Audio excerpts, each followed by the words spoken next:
Hello दोस्तों, नमस्कार। आज हम आधुनिक भारत का इतिहास आर ओ के लिए 11वां लेसन या 11वां लेक्चर देखने जा रहे हैं। इसके पहले 10 लेक्चर पढ़ा चुका हूं, ठीक है। आप लोग वीडियो लगातार देखते रहिए। इसमें आज जो चैप्टर हम पढ़ाएंगे, क्रांतिकारी आंदोलन का दूसरा चरण 1924 से 1934 तक के बीच में, ठीक है। चलिए, तो 1922 में अचानक गांधी जी द्वारा असहयोग आंदोलन समाप्त करने के बाद देश में किसी भी प्रकार की राजनीतिक गतिविधियों के अभाव में उत्साही युवक क्रांतिकारी गतिविधियों की ओर मुड़ गए थे। इन युवाओं ने रूस, चीन, आयरलैंड, तुर्की और मिस्र आदि में होने वाली क्रांति आंदोलन से प्रेरणा दी थी।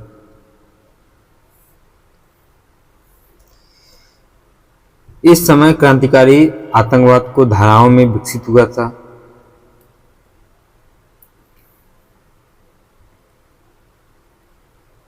पंजाब, उत्तर प्रदेश और बिहार, उसके बाद बंगाल में। उत्तर भारत में क्रांतिकारी आंदोलन कहाँ हुआ और किसने किया था? अक्टूबर 1924 में सचिंद्र, सन्याल, राम प्रसाद बिस्मिल, चंद्रशेखर आजाद और जोगेंद्र नाथ बनर्जी ने मिलकर कानपुर में हिंदुस्तान रिपब्लिक एसोसिएशन की स्थापना की थी। कब? 1924 में। इसका उद्देश्य क्या था? हिंदुस्तान रिपब्लिक एसोसिएशन की स्थापना करना। तो इसका उद्देश्य था कि संगठित क्रांति के द्वारा ब्रिटिश सत्ता को समाप्त कर एक संघीय गणतंत्र की स्थापना की जाए, जिसे संयुक्त राज्य भारत कहा जाए। दूसरा, इसमें काकोरी कांड कब हुआ था? तो 1925 पूछता। देखिए, इसमें मैचिंग करने के लिए देता है। एक साइड दे देगा हिंदुस्तान पब्लिकेशन, काकोरी कांड, जलियांवाला कांड, असहयोग आंदोलन, ऐसे दे देगा मिलान करने के लिए, क्रम वाइज आप मिलान करने के लिए। इसलिए आप लोग डेट अच्छे से याद कर लीजिएगा। तो हिंदुस्तान रिपब्लिकन एसोसिएशन द्वारा बड़ी मात्रा में खरीदे गए शस्त्रों का भुगतान करने के लिए धन की आवश्यकता थी। इसलिए 9 अगस्त 1925 को Lucknow Saharanpur passenger 8 down train में काकोरी लखनऊ नामक स्थान पर डकैती डालकर खजाना लूट लिया गया।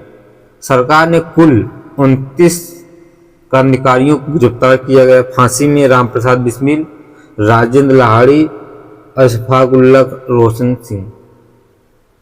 राजेंद्र लाहिड़ी को गोंडा जेल में, रोशन सिंह को इलाहाबाद जेल में, राम प्रसाद बिस्मिल को गोरखपुर जेल में एवं अशफाक उल्लाह खां को फैजाबाद जेल में फांसी दे दी गई थी। अगली बार यूपी पीसीएस में यहाँ से क्वेश्चन बना था। उम्र कैद किसको मिला था? तो सचिंद्र बख्शी को। काकोरी कांड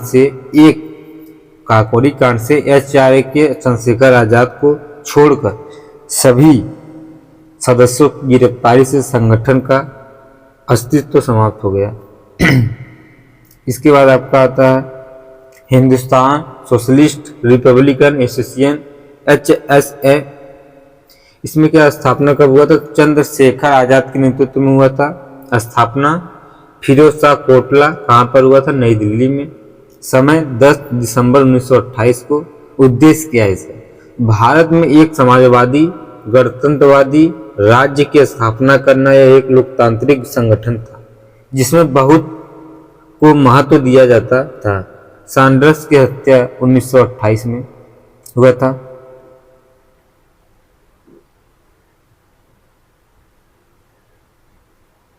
और साइमन कमीशन के विरोध के समय लाला लाजपत राय पर लाठियों से प्रहार करने वाले स्कॉट की हत्या की योजना बनाई गई। भगत सिंह, राजगुरु चंद्रशेखर से लाहौर की पुलिस अधीक्षक सैंडर्स और उसका रीडर चरणजीत सिंह को मारा गया। इस कांड में भगत सिंह, चंद्रशेखर आजाद और सुखदेव राजगुरु और जयगोपाल शामिल थे। पंजाब नौजवान सभा जो हुआ था उसकी स्थापना कब हुआ था? तो 1925 26 में मार्च में हुआ था पंजाब में। और संस्थापक कौन थे? भगत सिंह, छबिलदास यशपाल थे। इसके उद्देश्य क्या था? तो नवयुवकों को जागृत कर मजदूर और किसान राज्य की स्थापना करना। इस संगठन ने भगत सिंह के नेतृत्व में लाहौर छात्र संघ का गठन किया। इस संगठन ने रूस साथ मिलकर मित्रता सप्ताह एवं काकोरी दिवस मनाए गए और 1928 में इस सभा का HSR में भी विलय कर लिया गया था। इसके बाद केंद्रीय विधानमंडल में बम फेंकना। तो हिंदुस्तान सोशलिस्ट रिपब्लिकन एसोसिएशन के भगत सिंह व बटुकेश्वर दत्त ने 8 अप्रैल 1929 को उस समय बम फेंका जब ट्रेड बिल पर सेफ्टी बिल पर बहस चल रही थी। यहीं पर प्रथम बार भगत सिंह ने इंकलाब जिंदाबाद या इंकलाब का नारा दिया था। यद्यपि इस नारे का सृजन हसरत मोहानी ने किया था। किसने? हसरत मोहानी। भगत सिंह और बटुकेश्वर दत्त ने केंद्रीय विधायिका में ही अपनी गिरफ्तारी दे दी। लाहौर षड्यंत्र केस क्या है? 1929। तो विधानसभा बमकांड और सांडर्स हत्याकांड में शामिल अभियुक्ति और HSR के अन्य सदस्यों सहित कुल 18 क्रांतिकारियों के ऊपर देशद्रोह व हत्या का मुकदमा चला, जिसे लाहौर षड्यंत्र केस और भगत सिंह ट्रायल कहते हैं। जेल में बंद क्रांतिकारियों को राजनीतिक बंदी का दर्जा दिलवाने के लिए भूख हड़ताल पर बैठे जातिन दास की 63 दिन बाद 13 जुलाई से 13 सितंबर 1929 को मृत्यु हो गई। जब जतिन को लाहौर से कलकत्ता लाया गया तो उस समय स्टेशन पर 6 लाख लोग महान नेता के दर्शन किए ही ये बागा जतिन नाम से भी प्रसिद्ध थे।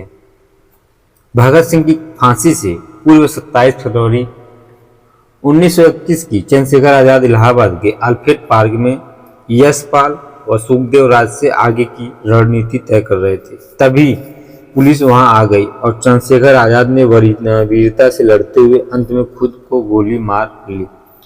23 मार्च 1931 को भगत सिंह, सुखदेव और राजगुरु को फांसी दे दी गई थी।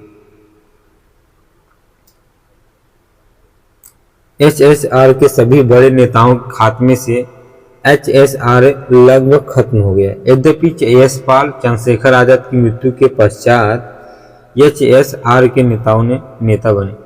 बाद में यशपाल भी गिरफ्तार कर लिए गए और उन्हें 14 वर्ष के कारावास की सजा हुई और 1938 को उत्तर प्रदेश के मुख्यमंत्री गोविंद बल्लभ पंत ने उन्हें जेल से मुक्त कर दिया गया।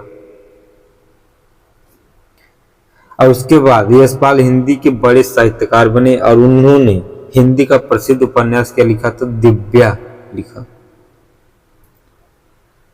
इसके बंगाल में क्रांतिकारी आंदोलन के द्वितीय चरण में बंगाल में अनुशीलन युगांतर जैसी क्रांतिकारी संस्थाएं एक बार फिर सक्रिय हुए। इंडियन रिपब्लिकन आर्मी IRA मतलब इसके स्थापना का हुआ था। सूर्यसेन ने असहयोग आंदोलन के नेता थे। स्थान कहाँ था? ये चटगांव मतलब बंगाल में। सदस्य कौन थे इसके? तो अनंत सिंह, अंबिका चक्रवर्ती, कल्पना दत्त और प्रतिलेता वाडेकर इत्यादि। 19 अप्रैल 1930 को सूर्यसेन मास्टरदा ने अंग्रेजों के विरुद्ध युद्ध की घोषणा करते हुए IRA का घोषणा पत्र जारी किया, जिसमें चटगांव, बारीसाल, मेमन स्थित सरकारी शस्त्रागारों पर एक साथ हमला बोलना था। सूर्यसेन के नेतृत्व में IRA के सदस्यों ने 19 अप्रैल 1930 को चटगांव, बारीसाल एवं मेमन सिंह स्थित सरकारी शस्त्रागार पर आक्रमण कर हथियारों पर कब्जा कर लिया।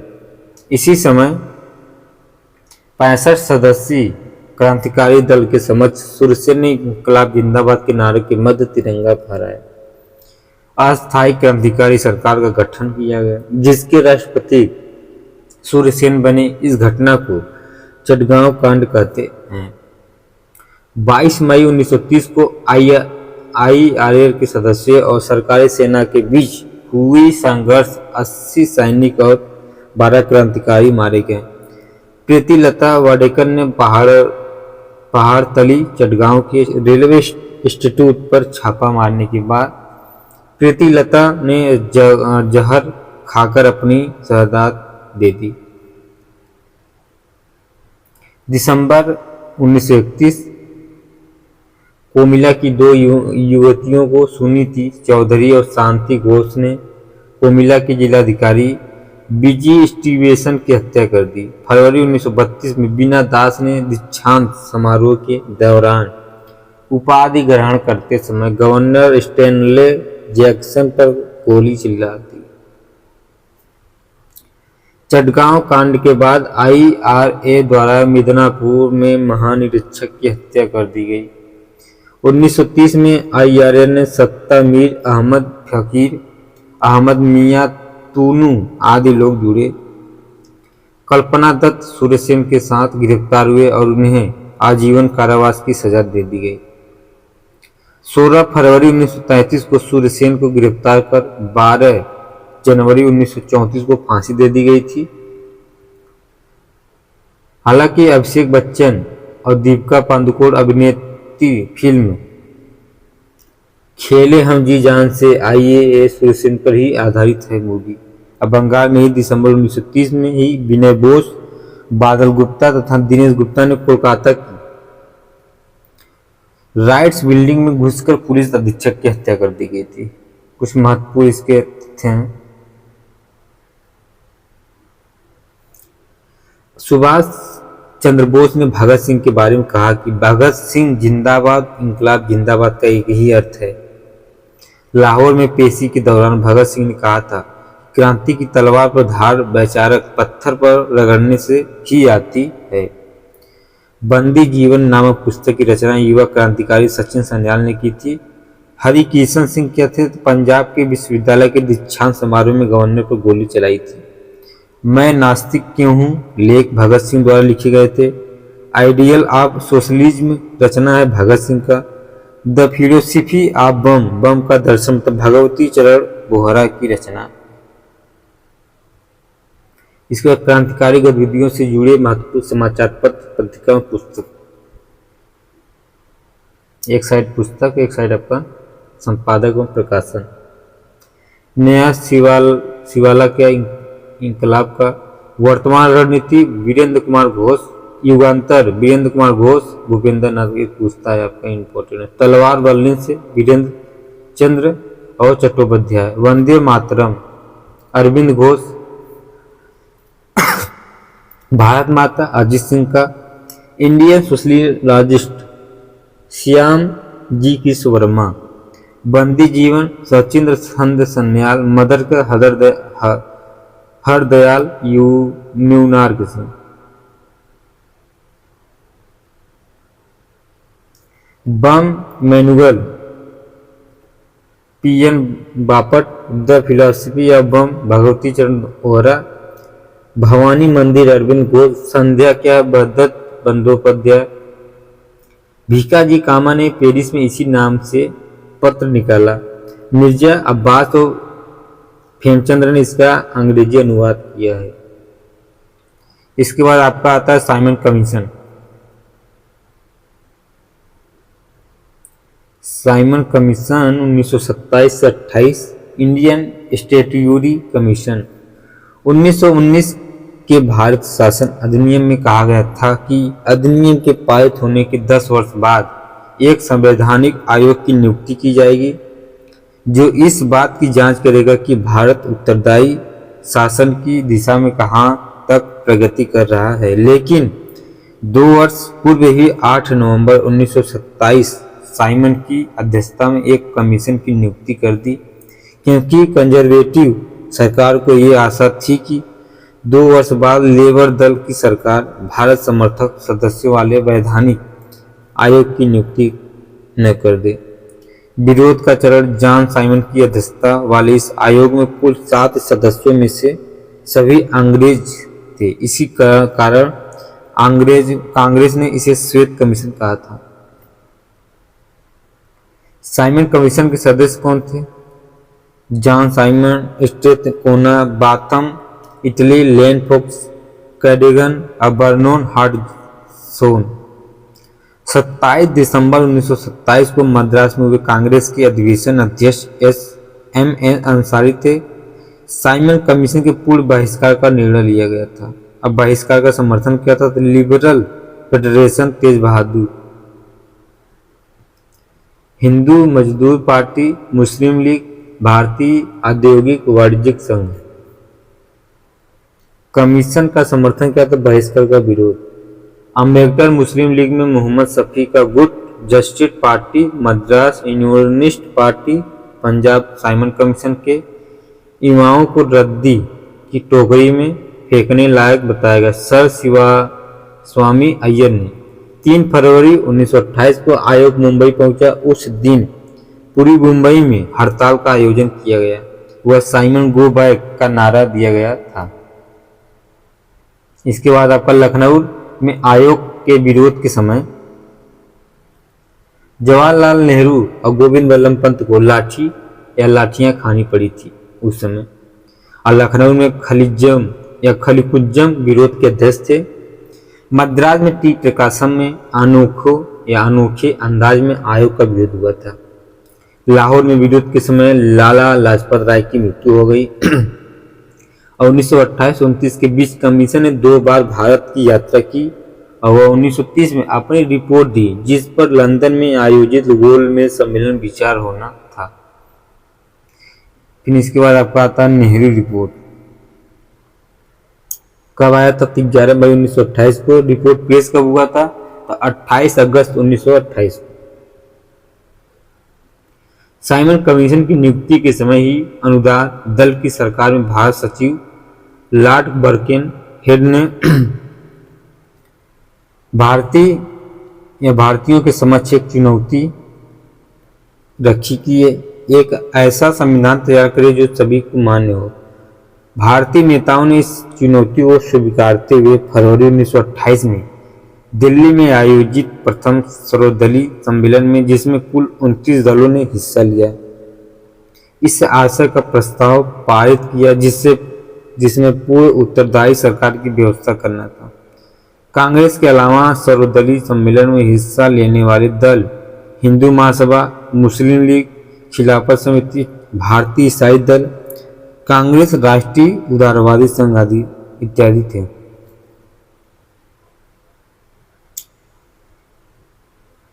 ग्यारह मई 1928 को बंबई में हुए दूसरे सर्वदलीय सम्मेलन में मोतीलाल नेहरू की अध्यक्षता में एक 9 सदस्यीय समिति का गठन किया गया, जिसे भारत के संविधान के सिद्धांतों का निर्धारण करना था। मोतीलाल नेहरू समिति 9 सदस्य थे। मोतीलाल नेहरू अध्यक्ष, जवाहरलाल नेहरू और सर तेज बहादुर सप्रू, सुभाष चंद्र बोस, एस.एम.एस. अरे, मंगल सिंह, अली इमाम, जी.पी. प्रधान, शोएब कुरैशी, एम.आर. जयकर। बाद में उन्होंने अपना नाम वापस ले लिया। इस प्रकार यह कमेटी 9 लोगों की रह गई थी। नेहरू रिपोर्ट की मुख्य बातें क्या क्या था? तो 28 अगस्त 1928 को मोतीलाल नेहरू की अध्यक्षता वाली समिति ने अपनी रिपोर्ट प्रस्तुत की, जिसके अनुसार भारत को डोमिनियन स्टेट अधिराज्य का दर्जा, द्विसदनीय विधानमंडल होगा, मंत्रिमंडल सदन के प्रति उत्तरदायी होगा, गवर्नर जनरल की स्थिति संवैधानिक मुखिया भर ही रहेगी, सांप्रदायिक आधार पर पृथक निर्वाचक मंडल की मांगे होगी, नागरिक को परिभाषित करते हुए 19 मूल अधिकारों को प्रतिपादित किया गया और एक सर्वोच्च न्यायालय की स्थापना की जाए, जिसके अधिकार संसद द्वारा निर्धारित हो। जिन्ना इस रिपोर्ट को अस्वीकार करते हुए पुनः आगा खां और शफी खां के साथ हो गए। कांग्रेस में सुभाष चंद्र बोस, जवाहरलाल नेहरू, सत्यमूर्ति भक्त जैसे युवा नेता डोमिनियन स्टेट की जगह पूर्ण स्वराज को कांग्रेस का लक्ष्य मानना चाहते थे। 1928 में कांग्रेस कलकत्ता अधिवेशन में पूर्ण स्वराज और डोमिनियन स्टेट को लेकर कांग्रेस में मतभेद हो गया। कांग्रेस दल उग्र शाखा, जिनमें जवाहरलाल नेहरू और सुभाष चंद्र बोस शामिल थे। नेहरू रिपोर्ट के विरोध में एक लीग की स्थापना की जिसका नाम इंडिपेंडेंस फॉर इंडिया लीग की रखा गया था। नोट में क्या आता है, जबकि इंडिपेंडेंट पत्र मोतीलाल नेहरू से संबंधित है। गांधी जी के प्रस्ताव या प्रस्तावना अनुसार सरकार को 1 वर्ष का समय दिया गया और चेतावनी दी गई कि 1 वर्ष में यूनियन स्टेट का दर्जा दिया जाए। ऐसा न करने पर कांग्रेस पूर्ण स्वराज से कम किसी भी प्रस्ताव पर समझौता नहीं करेगी। ये चेतावनी कलकत्ता अधिवेशन में दे दी गई थी। इसके बाद जिन्ना ने 14 सूत्री फार्मूला लाया, जिनमें जिन्ना ने नेहरू रिपोर्ट के मुसलमानों के लिए पृथक निर्वाचन न दिए जाने के कारण 14 मांगों की एक सूची जारी की, जिसमें वो सूची था कि मुसलमानों के लिए पृथक निर्वाचन की सुविधा दी जाए, केंद्रीय और प्रांतीय मंत्रिमंडलों में मुसलमानों के लिए 1/3 प्रतिनिधित्व किया जाए, अब मुस्लिम बहुमत वाले प्रांतों का गठन किया जाए और राज्य की सभी सेवाओं में मुस्लिमों के लिए पदों का आरक्षण किया जाए और सिंध को बंबई से पृथक किया जाए। भारतीय संविधान परिसंघात्मक और अवशिष्ट शक्तियां प्रांतों को दी जाए इत्यादि।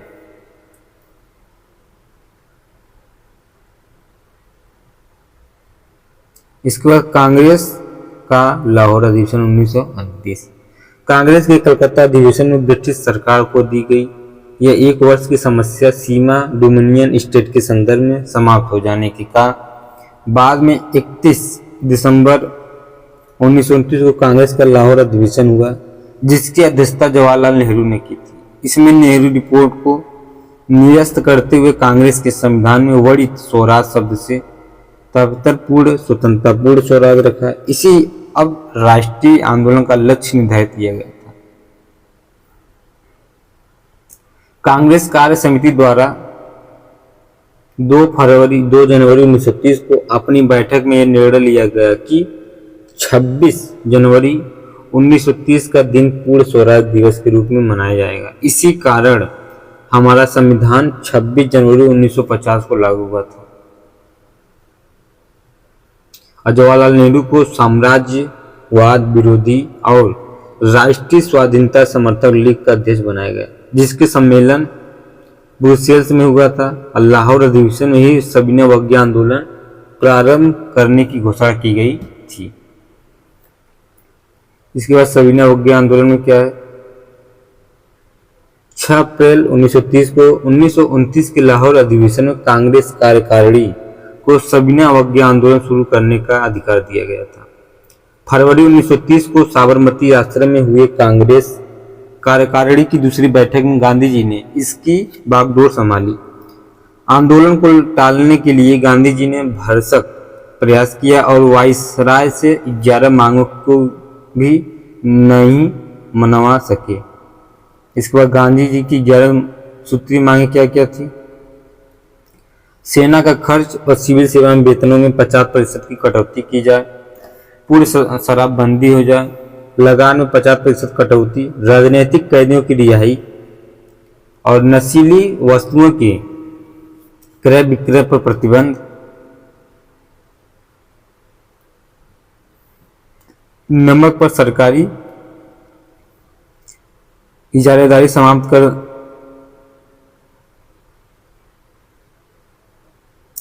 7वां है आपका रुपए का विनिमय 1 शिलिंग 4 पेंस के बराबर। 8वां है भारतीयों का आत्मरक्षा हथियार कर रखने की अनुमति। CID विभाग को सार्वजनिक किया जाए और खत्म किया जाए। देसी कपड़ा उद्योग को संरक्षण देना जाए और 11वां था तटीय संचार पर भारतीयों का आरक्षण हो। इसके बाद आंदोलन का प्रारंभ कब हुआ, तो गांधी जी अपनी 11 सूत्री मांगों को न माने जाने पर इरविन को एक पत्र लिखा, मैंने रोटी मांगी थी तो मुझे पत्थर मिला। इंतजार की घड़ियां समाप्त हुई। सबने अवज्ञा आंदोलन के तहत महात्मा गांधी 12 मार्च 1930 को ऐतिहासिक नमक सत्याग्रह की शुरुआत की। अब गांधी जी साबरमती आश्रम से अपने 78 अनुयायियों के साथ डांडी मार्च किया। अब 25 दिन की लंबी यात्रा के बाद 5 अप्रैल को डांडी में गांधी ने सांकेतिक रूप से नमक कानून तोड़ा। यहीं से सविनय अवज्ञा आंदोलन का प्रारंभ हुआ। दांडी यात्रा क्या है तो 12 मार्च 1930 78 लोगों ने शुरुआत किया। 5 अप्रैल 1930 को नमक कानून तोड़ने के कारण गांधी जी को दांडी के समीप करड़ी गांव में गिरफ्तार कर लिया गया। अब फिर नमक आंदोलन का नेतृत्व अब्बास तैयब जी ने किया था। दांडी यात्रा की दूसरी क्या 385 में 241 मील। आंदोलन का कार्यक्रम क्या था तो 9 अप्रैल 1930 को इस आंदोलन के कार्यक्रम की घोषणा की गई थी, जिसकी मुख्य बातें थी। मुख्य बातें जैसे नमक कानून, ब्रिटिश कानूनों का उल्लंघन करना, अदालत, सरकारी विद्यालयों और सरकारी समारोहों का बहिष्कार करना, भू राजस्व लगान, अन्य करों, चौकीदारी कर अदायगी पर रोक लगाना, शराब की दुकानों पर शांतिपूर्वक धरना और सरकारी नौकरियों से त्यागपत्र देना, मजदूर वर्ग और औद्योगिक लोगों को कांग्रेस से जोड़ना। लाल कुर्ती आंदोलन क्या है तो पश्चिमोत्तर सीमा प्रांत के मुसलमानों में खान अब्दुल गफ्फार खान सीमांत गांधी के नेतृत्व में गठित खुदाई खुदमगार या लाल कुर्ती के संगठन ने सविनय अवज्ञा आंदोलन में सक्रिय भूमिका अदा की। गफ्फार खान एक पख्तून थे तो महात्मा गांधी की अहिंसावादी सिद्धांत के बहुत बड़े प्रशंसक थे। इस आंदोलन के समय लाल कुर्ती पहनते थे, इसलिए इसे लाल कुर्ती आंदोलन की संज्ञा दी गई। खान अब्दुल गफ्फार को फख-ए-अफगान, बादशाह का एवं सीमांत गांधी जैसी अनेक उपाधियां दी गई थी। फिर इसके बाद आंदोलन की क्रांति क्या थी तो गांधी के नेतृत्व में आंदोलन पूरे भारत में फैल गया। तमिलनाडु में गांधीवादी राजनेता किसी राजगोपालाचारी ने तिरुचेनगोड आश्रम से तिरुचिरापल्ली के वेदारण्य तक नमक यात्रा की। मालाबार में नमक सत्याग्रह का प्रारंभ। वाइकोम सत्याग्रह के नेता के कलप्पर ने कालीकट से पेन्नार तक नमक यात्रा की। उड़ीसा में गोपचंद्र बंधु चौधरी के नेतृत्व में बालासोर कटकपुरी में नमक आंदोलन चलाया गया। नमक यात्रा क्या है तो तमिलनाडु सी राजगोपालाचारी, तिरुचेनागोड से वेदारण्य, मालाबार के कलप्पर, कालीकट से पेन्नार, उड़ीसा से गोपचंद्र बंधु चौधरी थे और कटकपुरी बालासोर। नमक सत्याग्रह के मुख्यालय किस जिले में बनाए गए थे तो आंध्र प्रदेश के शिवरमन जिले में। इसको पता नहीं होगा, इसको अच्छे से देख लीजिएगा आप। असम से सिलहट और पश्चिम और बंगाल की नोखा या नोआखली में भी नमक कानून तोड़ने का प्रयास किया गया था। सरकारी दमन क्या है तो ब्रिटिश सरकार द्वारा इस आंदोलन को उत्पीड़नकारी तरीके से चलने का प्रयास किया गया। उत्तर पश्चिमी सीमा पर अधिक बहिष्कार के कारण सरकार ने वहां दमन के लिए गढ़वाल रेजिमेंट भेजी, लेकिन सिपाहियों ने चंद्र सिंह गढ़वाली के नेतृत्व में आंदोलनकारियों पर गोली चलाने से मना कर दिया गया। अब मणिपुर के लोगों ने भी इस आंदोलन में बढ़ चढ़कर भाग लिया। सविनय अवज्ञा आंदोलन सर्वाधिक गिरफ्तारी वाला आंदोलन था। अब बंगाल में सर्वाधिक गिरफ्तारी हुई। अब 25 अप्रैल से 4 मई तक पेशावर पर जनता का शासन रहा। पेशावर पर पुनः कब्जा करने के लिए सरकार को हवाई हमलों का सहारा लेना पड़ा। और जून 1930 को कांग्रेस और उससे जुड़े संगठनों को गैर कानूनी घोषित करते हुए जवाहरलाल नेहरू व महात्मा गांधी को गिरफ्तार कर लिया गया। तब गांधी जी गिरफ्तारी के विरोध में मुंबई की सड़कों पर लगभग 50,000 मजदूरों ने उग्र प्रदर्शन किया। महाराष्ट्र के सोलापुर में विद्रोह मजदूरों और पुलिस अधीक्षक या पुलिस के मध्य खूनी संघर्ष हुआ, जिसमें कई मजदूर मारे गए और 16 मई को उस क्षेत्र में मार्शल लॉ लागू कर दिया गया। कुलीन परिवारों की भागीदारी इस आंदोलन की विशेषता थी। कश्मीर अलवर के 2 रजवाड़े थे जहां सविनय आंदोलन हुआ, क्योंकि मूलतः रजवाड़ों ने इस आंदोलन से अपने को पृथक रखा था और आंदोलन के दौरान निम्न स्थानों पर ना अदायगी आंदोलन चलाया गया। बिहार में चौकीदार कर मुंगेर, सारण, भागलपुर था और उत्तर प्रदेश में कर ना दो लगान दो नारे लगाए थे। गुजरात खेड़ा बारदोली इस आंदोलन के दमन के दौरान वल्लभ भाई पटेल या वल्लभ भाई का मां के साथ हिस्सा हुई। इसी समय मध्य प्रांत, महाराष्ट्र, कर्नाटक में कड़े वन नियमों के विरुद्ध वन सत्याग्रह चलाया गया। कनिंघम सर्कुलर के विरोध में असम के छात्रों ने आंदोलन किया। इसके अनुसार छात्रों को अपने अभिभावक से सद्व्यवहार पर का प्रमाण पत्र प्राप्त करना होता था। असविना वज्ञ आंदोलन के समय ही लड़कों ने वानर सेना, लड़कियों ने माजरी सेना का गठन भी किया था। आंदोलन की प्रगति को देखते हुए इरविन ने नेताओं को रिहा कर बातचीत के लिए आमंत्रित किया। इसमें तेज बहादुर सप्रू, M.R. जयकर ने इस समझौते में महती भूमिका निभाई और उत्तर पश्चिम सीमा प्रांत के लोगों ने गांधी जी को मलंग बाबा कहा था। कहाँ वाले? उत्तर पश्चिमी सीमांत वाले। जिया तरंग आंदोलन कब हुआ था? तो 1930 को। इसमें सविना वज्ञ आंदोलन के दौरान मणिपुर में हुई इस आंदोलन को जिया तरंग आंदोलन कहते हैं। वहां की जनजातियों ने यदुनाथ के नेतृत्व में सक्रिय रूप से सविना वज्ञ आंदोलन भाग लिया। यदुनाथ को फांसी पर चढ़ा दिया गया। अब फिर जिया तरंग आंदोलन का नेतृत्व यदुनाथ की 13 वर्षीय छोटी बहन गैंडोलिन ने किया था। इस कारण जवाहरलाल नेहरू ने इनको रानी की उपाधि प्रदान की। रानी गैंडोलिन ने 1947 तक विभिन्न जेलों में रही और 1947 में स्वतंत्र भारत की सरकार द्वारा इनको मुक्ति मिल गई।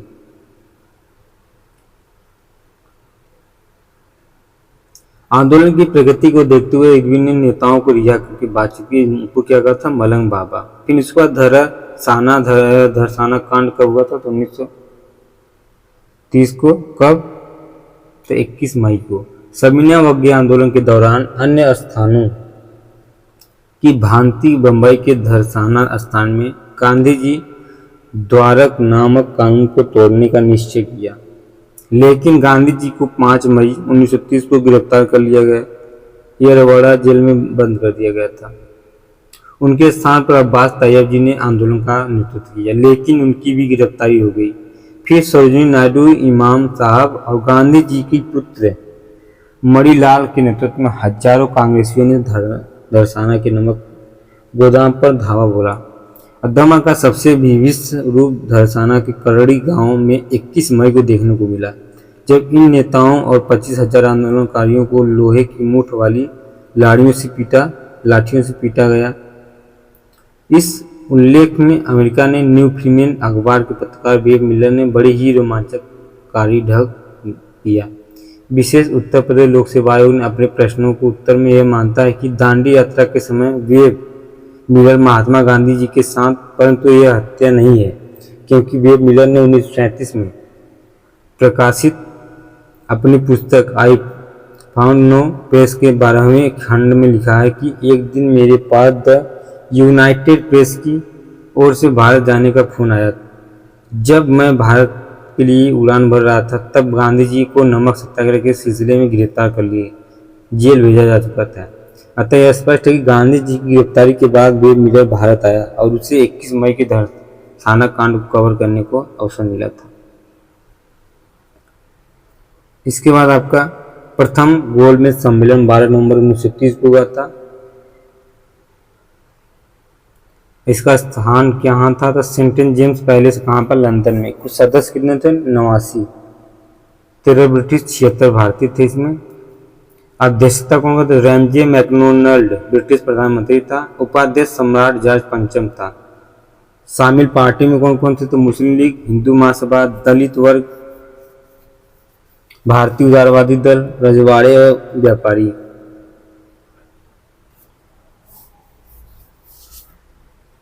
भाग लेने वाले प्रमुख नेता कौन थे? शफी खां, आगा खां, M.A. जिन्ना, फजलुल हक, तेज बहादुर सप्रू, B.R. अम्बेडकर, M.R. जयकर, होमी, मोदी सुंदर सिंह और मजीठिया मुंजे आदि। इस सम्मेलन में जिस भारतीय पत्रकार ने भाग लिया था उसको सीबी चिंतामणि कहते हैं। कांग्रेस द्वारा इस सम्मेलन में भाग न लिए जाने के कारण प्रोफेसर बिपिन चंद्र ने इस सम्मेलन के बारे में लिखा है कि कांग्रेस के बिना भारतीय मामलों से संबंधित कोई भी सम्मेलन वैसे ही था जैसे राम के बिना रामलीला का प्रदर्शन।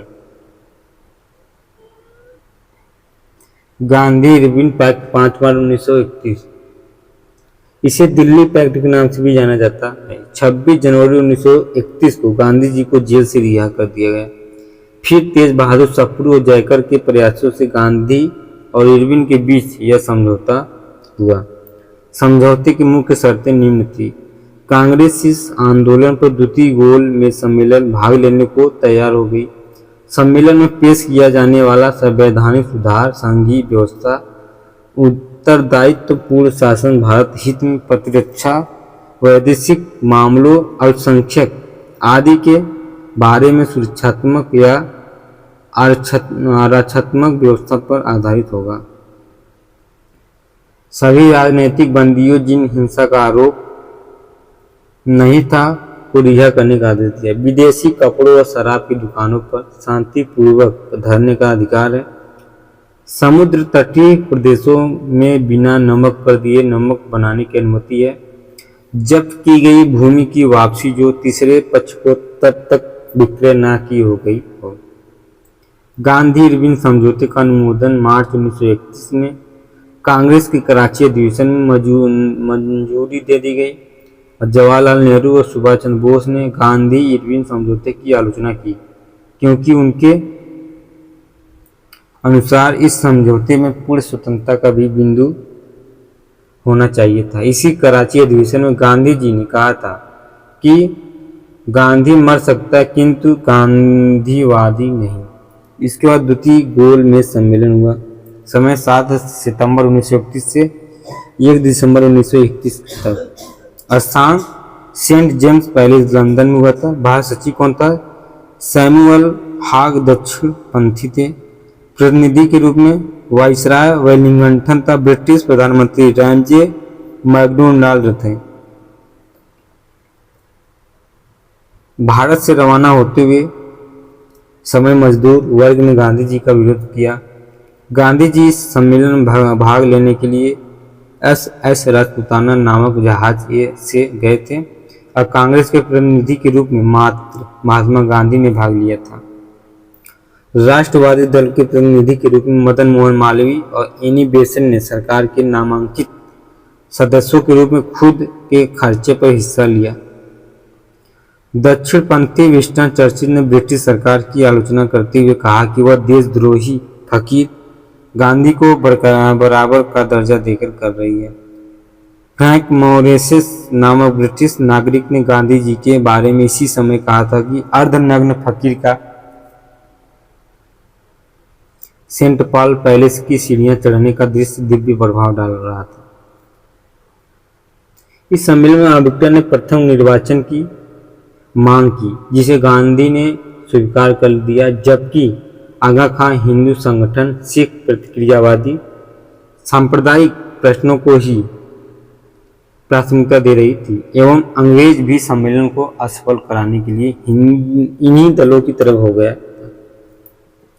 फिर गांधी जी इटली के प्रोवेंसियान को भारत वापस आए और 28 दिसंबर 1931 को गांधी जी ने मुंबई पहुंचने पर कहा, मैं खाली हाथ लौटा हूं लेकिन जो ध्वज मुझे सौंपा गया था उसे झुकाने नहीं दूंगा। घटनाओं के सही क्रम क्या क्या था? तो चंद्रशेखर आजाद की हत्या 27 फरवरी 1931 को हुआ था। गांधी इरविन पैक्ट 5 मार्च 1931 को। भगत सिंह को फांसी 23 मार्च 1931 को। कांग्रेस का कराची अधिवेशन 19 मार्च 1931 को। द्वितीय गोल में सम्मेलन 7 दिसंबर 1931 को। उसके बाद द्वितीय सविनय अवज्ञा आंदोलन 4 जनवरी 1932 से 7 अप्रैल 1934 के बीच चला। द्वितीय गोल में सम्मेलन असफल होने से लॉर्ड विलियम एबलगंटन कठोरतापूर्वक राष्ट्रीयता की भावना को कुचलना प्रारंभ कर दिया। गांधी के भारत लौटने से पूर्व ही गांधी, नेहरू, गफ्फार खान आदि को गिरफ्तार कर लिया गया। भारत वापस आने पर गांधी ने वेलिंगटन से मिलना चाहा, लेकिन उसने मना कर दिया। दूसरी ओर इरविन गांधी समझौते की भी अवहेलना हो रही थी। इस सब कारणों से गांधी जी द्वितीय सविनय अवज्ञा आंदोलन घोषणा कर दी। आंदोलन प्रारंभ होते ही कांग्रेस को गैर कानूनी संस्था घोषित करके उसकी संपत्ति को जब्त कर लिया गया था। अब आंदोलन की चरमावस्था पर प्रधानमंत्री रैमजे मैकडोनाल्ड ने सांप्रदायिक पंचायत अधिनियम की घोषणा करके आंदोलन की घोषणा बदल दी या दिशा बदल दी। इसके बाद सामाजिक पंचायत पुनः समझौता 16 अगस्त 1932 को ब्रिटिश प्रधानमंत्री रैमजे मैकडोनाल्ड ने 16 अगस्त 1932 को विभिन्न संप्रदायों की प्रतिनिधि के विषय पर पंचायत जारी किया, जिसे सांप्रदायिक पंचायत कम्युनल पार्टी कहा गया। इस पंचायत में पृथक निर्वाचन पद्धति को न केवल मुसलमानों के लिए जारी रखा गया, बल्कि इसे दलित वर्ग पर भी लागू कर दिया गया। ब्रिटिश ने दलितों को हिंदुओं से अलग करने की घोषणा भी चलाई गई। मुसलमानों, ईसाइयों, सिखों, आंग्ल भारतीयों तथा महिलाओं के लिए पृथक निर्वाचन पद्धति की सुविधा प्रदान की गई, जो केवल प्रांतीय विधानसभा मंडलों में लागू हुआ। इसके बाद दलित वर्ग को पृथक निर्वाचन मंडल की सुविधा दी जाने के विरोध में गांधी जी ने येरवाड़ा जेल में ही 20 सितंबर 1932 को आमरण अनशन प्रारंभ कर दिया। इसी समय टैगोर ने गांधी के बारे में कहा था, भारत की एकता और उसकी सामाजिक अखंडता के लिए एक उत्कृष्ट बलिदान है। हमारे व्यवस्थित हृदय आपकी महान तपस्या का आदर और प्रेम के साथ अनुसरण करते हैं। फिर पूना पैक्ट सितंबर 1932 को M.M.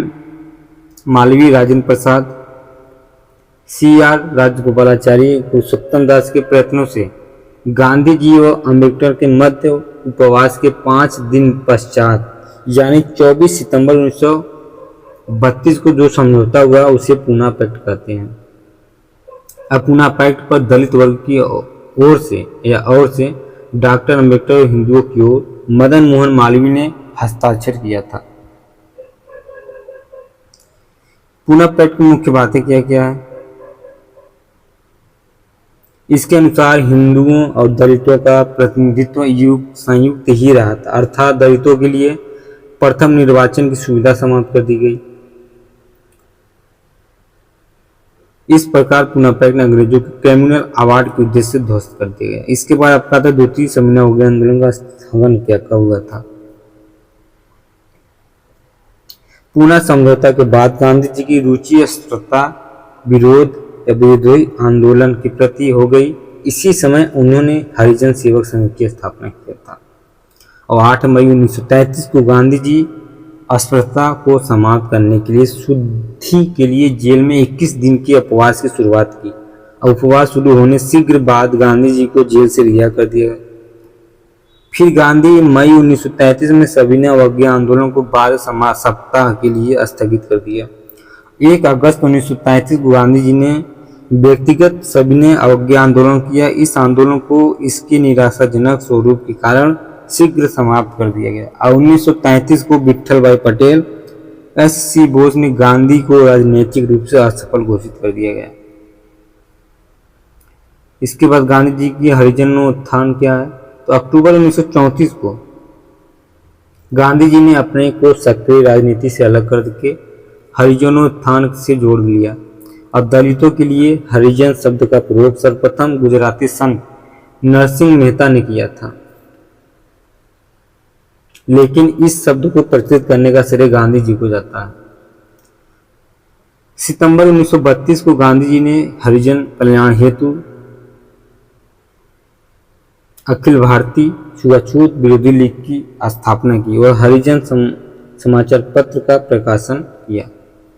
अखिल भारतीय छुआछूत विरोधी लीग के प्रथम अध्यक्ष G.D. बिंडला और महासचिव A.B. ठक्कर थे। जेल में 21 दिवसीय उपवास के दौरान गांधी जी ने कहा था कि या तो छुआछूत को जोर से समाप्त करो या मुझे अपने बीच से हटा दो, यह मेरे अंतर आत्मा की पुकार है। 7 नवंबर 1933 को गांधी जी ने वर्धा से हरिजन यात्रा प्रारंभ की, जिसमें गांधी जी ने 20,000 किमी का सफर तय किया और यह यात्रा 9 महीने चली। 15 जनवरी 1934 को बिहार में आए भूकंप पर गांधी जी ने कहा कि यह स्वर्ण हिंदुओं के पापों का दंड है। हरिजन यात्रा के दौरान पुणे में गांधी जी की कार पर बम फेंका गया। इसके बाद विधानमंडलों में पुनः प्रवेश हुआ। अब मई में पटना में हुई कांग्रेस के सम्मेलन में 1934 कांग्रेस के सदस्यों को एक बार फिर के विधानमंडलों के लिए चुनाव लड़ने की अनुमति मिल गई। केंद्रीय विधानमंडल के लिए हुए चुनाव नवंबर 1934 में कांग्रेस को 75 सीटों से 45 पर जीत हासिल हुई। इसके बाद द्वितीय गोल सम्मेलन में 7 नवंबर से 24 दिसंबर 1932 को कहां पर हुआ था? लंदन में। इसमें कितने सदस्य थे? तो 46। इससे भारत सरकार एक्ट 1935 के अंतिम स्वरूप को पेश किया था। इसमें कांग्रेस ने भाग नहीं लिया और यहीं भी असफल रहा। डॉक्टर भीमराव अम्बेडकर और तेज बहादुर सप्रू तीनों गोलमेज सम्मेलन में हिस्सा लेने वाले भारतीय नेताओं में से थे। कांग्रेस समाजवादी पार्टी की स्थापना कब हुआ था? तो 1934 में, 21 अक्टूबर 1934। और कांग्रेस के भीतर समाजवादी विचारों के बढ़ते हुए प्रभाव के कारण इन 3 महानुभावों ने कांग्रेस समाजवादी पार्टी की स्थापना की। आचार्य नरेंद्र देव, जयप्रकाश नारायण और अच्युत पदवर्धन। सोशलिस्ट पार्टी का प्रथम अधिवेशन मुंबई में हुआ और जिसके अध्यक्ष डॉक्टर संपूर्णानंद थे। पटेल ने समाजवादी पार्टी की स्थापना को मूर्खतापूर्ण कहा कि जबकि सुभाष चंद्र बोस और जवाहरलाल नेहरू समाजवादी पार्टी का समर्थन किया। गांधी जी इस पार्टी की स्थापना के खिलाफ थे। भारत सरकार अधिनियम 1935। इसकी शुरुआत साइमन कमीशन की नियुक्ति के साथ ही हो गई थी। इन तीनों गोलमेज सम्मेलन में इस पर चर्चा हुई। मार्च 1933 में ब्रिटिश सरकार ने अधिनियम के निर्माण की दिशा में एक कदम और बढ़ाते हुए श्वेत पत्र प्रकाशित किया, जिसमें नवीनतम संविधान के प्रस्तावों को लेखबद्ध किया गया। श्वेत पत्र पर आगे विचार हेतु एवं संयुक्त प्रवर समिति का गठन किया गया, जिसके अध्यक्ष लिनलिथिंगो थे। संयुक्त समिति की रिपोर्ट पर कहा गया कि भारतीय संघ की स्थापना तभी हो सकती है जब कम से कम 50% राज्य इसमें शामिल हो। प्रवर समिति की रिपोर्ट पर आधारित एक विधेयक दिसंबर 1934 को सम्राट की अनुमति के पश्चात 20 अगस्त 1934 को कानून बन गया। श्वेत पत्र के बारे में तत्कालीन भारत सचिव सैमुअल ओरफोर्ड ने हाउस ऑफ कॉमन में कहा कि श्वेत पत्र की योजना भारत को स्वशासन देने की योजना नहीं है, वह तो भारत को संवैधानिक प्रगति की एक नई किस्त है। इस अधिनियम में 321 धाराएं और 9 परिशिष्ट थे। 1935 अधिनियम के प्रमुख बिंदु निम्न हैं। भारत के लिए संघ स्थापित करने की योजना थी, जिसमें ब्रिटिश भारत के प्रांत और उन देशी रियासतों को शामिल होना था जो स्वेच्छा से इसमें शामिल होना चाहते थे।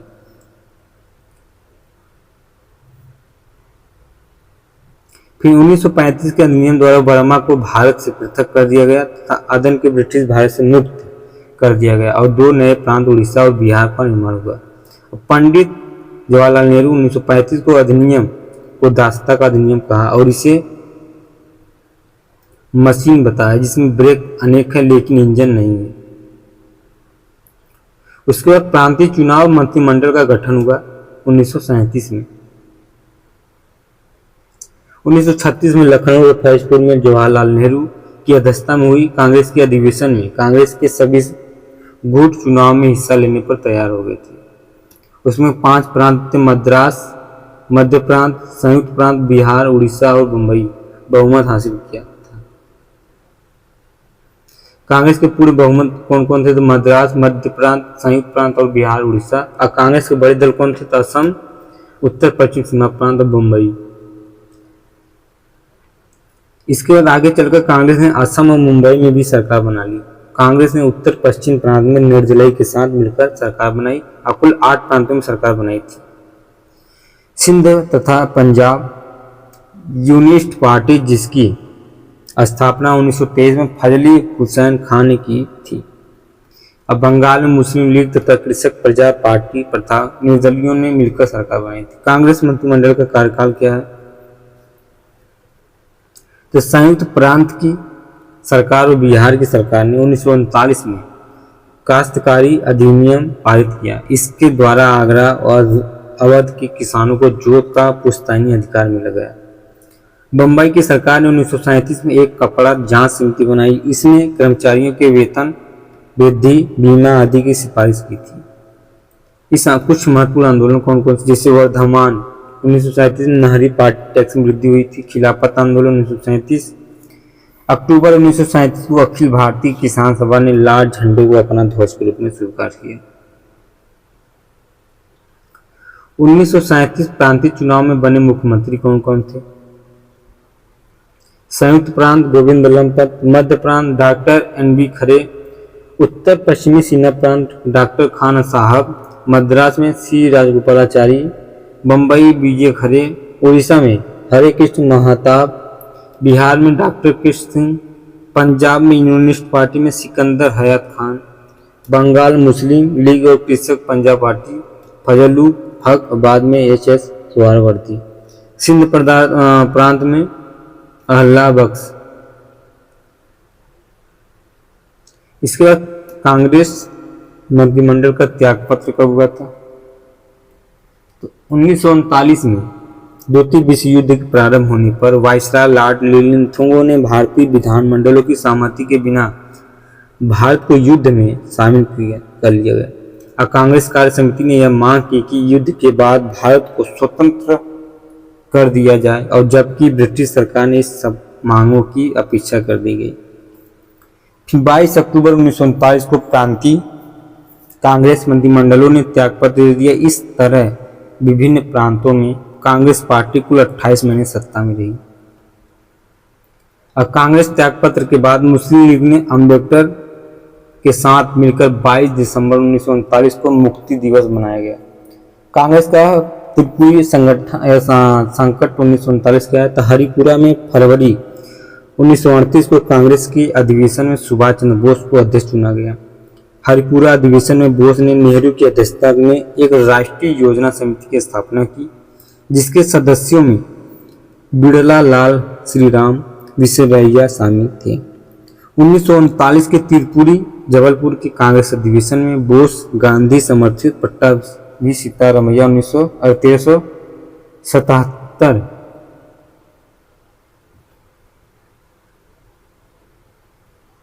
1370 वोटों के मुकाबले में 1580 मतों से परास्त कर दिया गया था। इसके बाद पीरपुर रिपोर्ट आता है।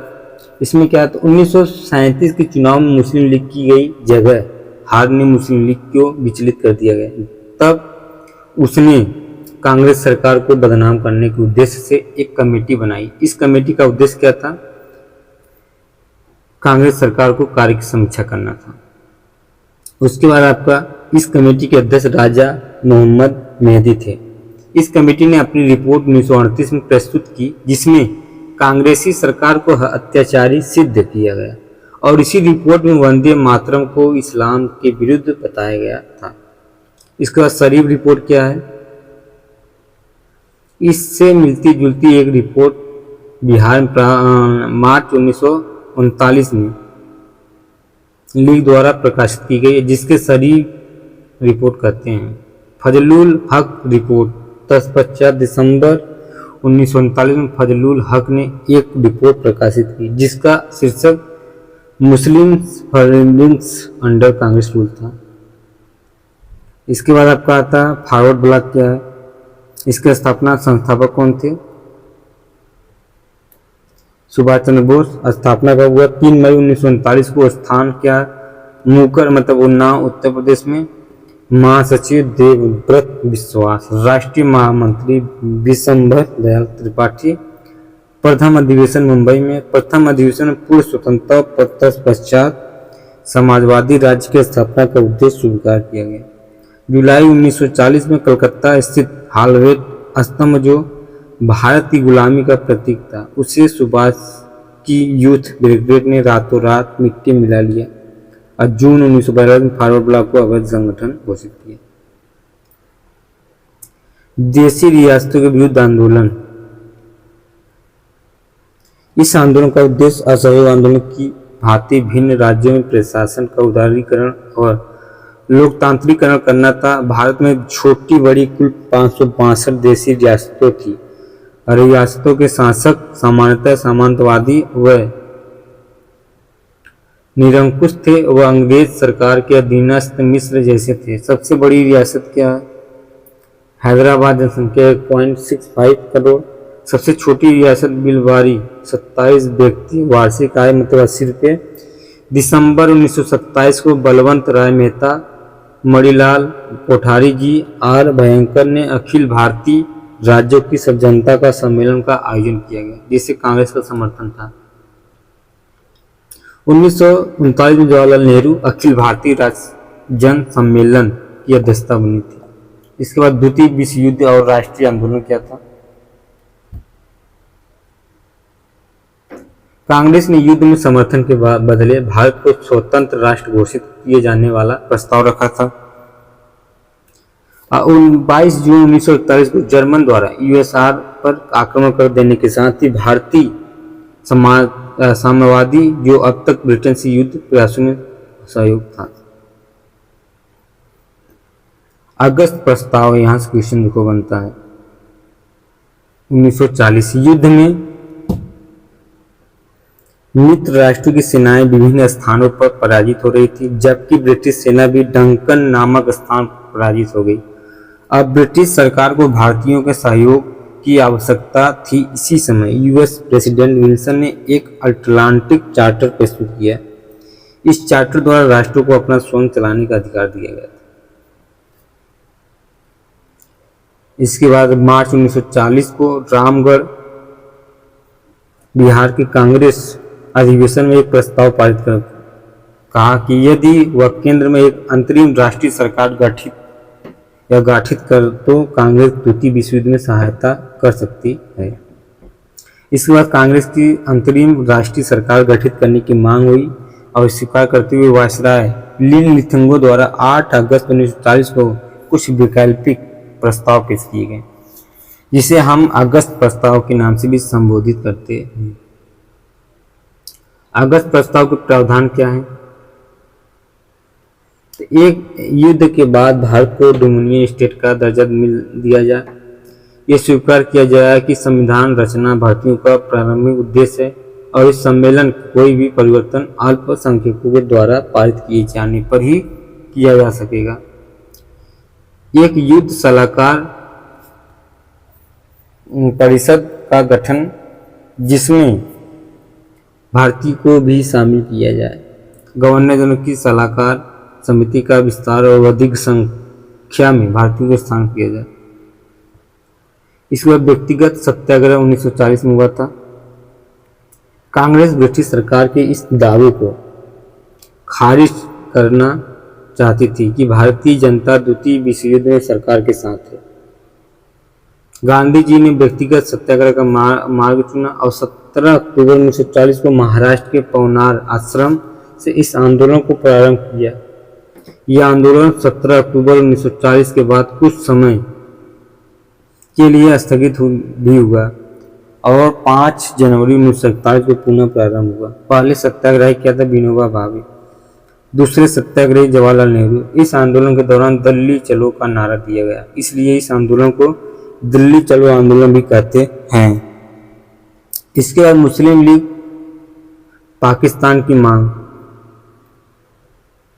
खिलाफत और असहयोग आंदोलन के समय हिंदुओं और मुसलमानों ने जो एकता देखने को मिला थी, वह एक अब सांप्रदायिकता में बदल चुकी है।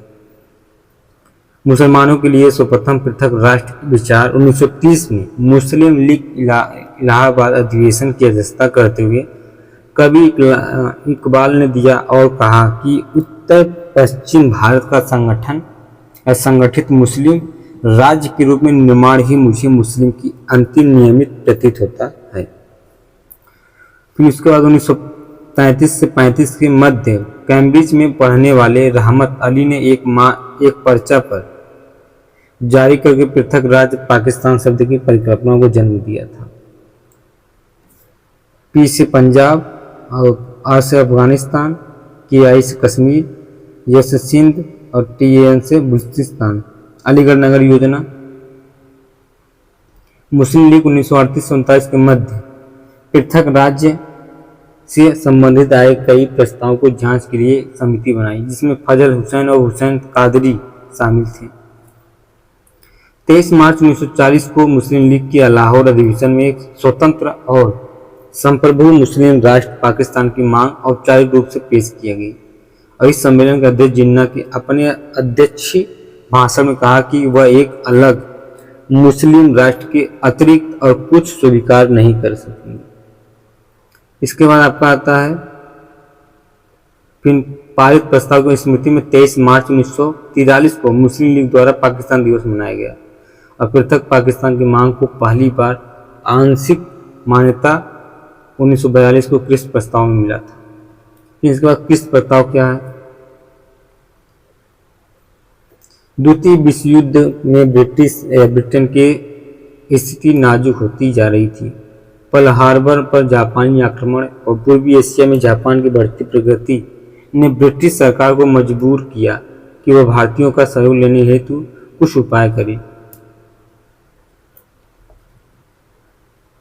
इसके बाद आपका था ऑस्ट्रेलिया के दबाव से ब्रिटिश प्रधानमंत्री चर्चिल ने क्रिप्स मिशन को भारत भेजा। 11 मार्च 1942 को क्रिप्स मिशन की घोषणा की गई और 23 मार्च 1942 को यह मिशन भारत पहुंचा और 30 मार्च 1942 को सर स्टेटफोर्ड क्रिप्स ने अपनी योजना प्रस्तुत की थी। इसके बाद आपका आता है भारत छोड़ो आंदोलन। गांधी जी को आभास था कि भारत में अंग्रेजों की उपस्थिति जापानियों की आक्रमण की दावत सिद्ध होगी। इस कारण उन्होंने अंग्रेजों से कहा कि वे भारत को ईश्वर के हाथों में आया आधुनिक शब्दावली में अराजकता की स्थिति में छोड़कर चले जाएं। 14 जुलाई वर्धा भारत छोड़ो आंदोलन का प्रस्ताव दिया और 8 अगस्त मुंबई भारत छोड़ो आंदोलन पारित किया गया। 1 मई 1942 को गांधी जी ने इलाहाबाद में कांग्रेस का भारत से जाने के लिए कह चुके थे।